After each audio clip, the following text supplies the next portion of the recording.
So you may have heard about the Labor Department's so-called fiduciary rule, which requires brokers and others who give retirement advice to act in their client's best interest, where previously their advice just had to be, quote, suitable for a retirement investor. So how could this ruling affect you? Well, it could do so in many ways, but I've boiled it down to three important ones. First, you can see a uniform fiduciary standard, with levelized compensation being the front runner for how advice is executed on retirement accounts.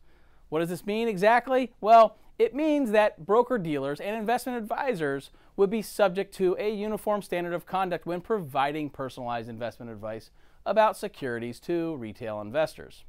Second, the smaller investors could be challenged, and they may end up paying higher fees if they want to seek the advice of a financial advisor. The reason for this is that the increase in liability as it's been proposed may discourage some advisors from taking on a rollover IRA that's too small for the risk and the compensation, which could in turn force some investors with smaller account sizes to fend for themselves or to find an online solution. And third, you should expect to participate more in the financial planning process with your advisor from now on. And this makes sense, right? I mean, if you as a client are actively engaged with the advisor and his or her recommendations, you're more likely to understand what's being presented to you. And the advisor will be less likely to shortcut the advice to just sell you something. The DOL ruling means more people will be doing more financial planning, and that's a good thing, very good thing, because the stats and the studies that I've seen show that a client with a financial plan just flat out does better than a client without one.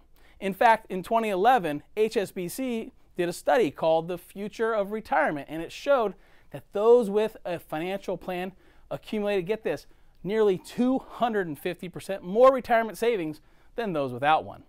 You could have guessed that, right? So this ruling will force financial advisors in the industry to raise their A game and to get more educated and more professional designations.